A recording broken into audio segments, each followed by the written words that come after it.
Well, you know what? There's a number of things that makes these European trains differently. And Carson, you're the man to share it all with us.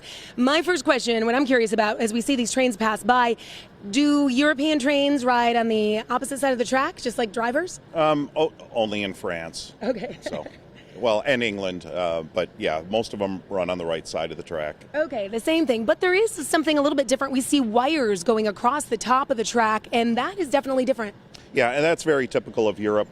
Most of the railways in Europe do run off of electricity, so they run off of those wires. We call it catenary that runs above the railway line.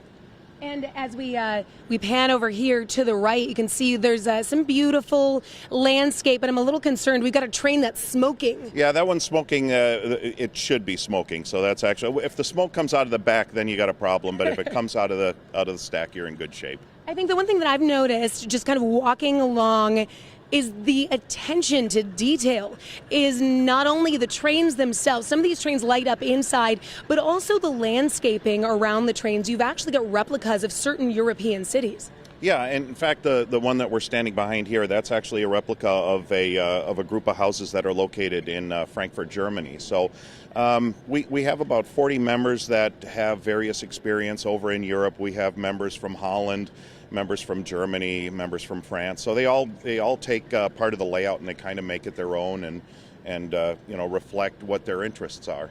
I love it. So we've got the Frankfurt, the little town of Frankfurt over here, and then we've got the Berlin Wall, which is kind of interesting, and you've got a whole military setup. Yeah, checkpoint.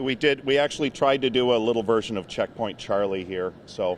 Of course, now long gone, but this is reminiscent of kind of how it looked. Maybe not with the tanks right there all the time, but yeah, I mean they were in really close proximity to each other and. Well, really incredible attention to detail, and this is just one of many areas that you can explore here at the Great Train Show. Everything opens at 10 a.m. It goes until 4 p.m. Tickets $9. If you're a kid, 11 and under, you are free.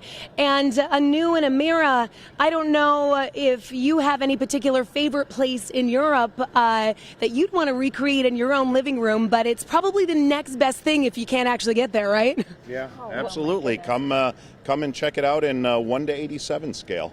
That's right. You have any special orders? I'll place them right now for you. Paris, Rome. Oh, yeah. We can give you a long list. Think of many cities I'd like Jennifer, to recreate. and the Paris. detail, like you said, is so incredible. We've got Paris.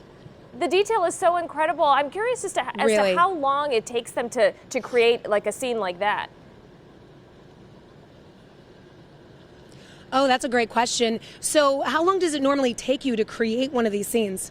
Well, it depends how many members work on it. Sometimes what we'll do is we'll build it's called a module. These are actually, the whole layout is broken into 4-foot segments, and each one's called a module. So, for example, the streetcar module with the Frankfurt houses in the background, I think there were 4 members that got together to put that together, and it took probably about 2 weeks. Oh, wow, 2 weeks. Now, not only do the sets look incredible, but you notice those lines at the top. It runs off electricity. So some of these things do look kind of old-fashioned, but I want you to show Mike, my photographer here, your iPad, because even though some of these settings look kind of old-fashioned, this is incredibly modern. Yeah, we operate digitally, which most of the railroad clubs do nowadays. So we actually have an app on our iPad where I can pull up individual locomotives and change You've got the speed. Yep, I can make them go faster or slower. I have a track plan right here that I can actually throw switches if I want to. How neat is that, you guys? You get the best of both worlds, the cool kind of old-fashioned, down-to-earth. You get your hands on creating and building something, and then the modern convenience of the app.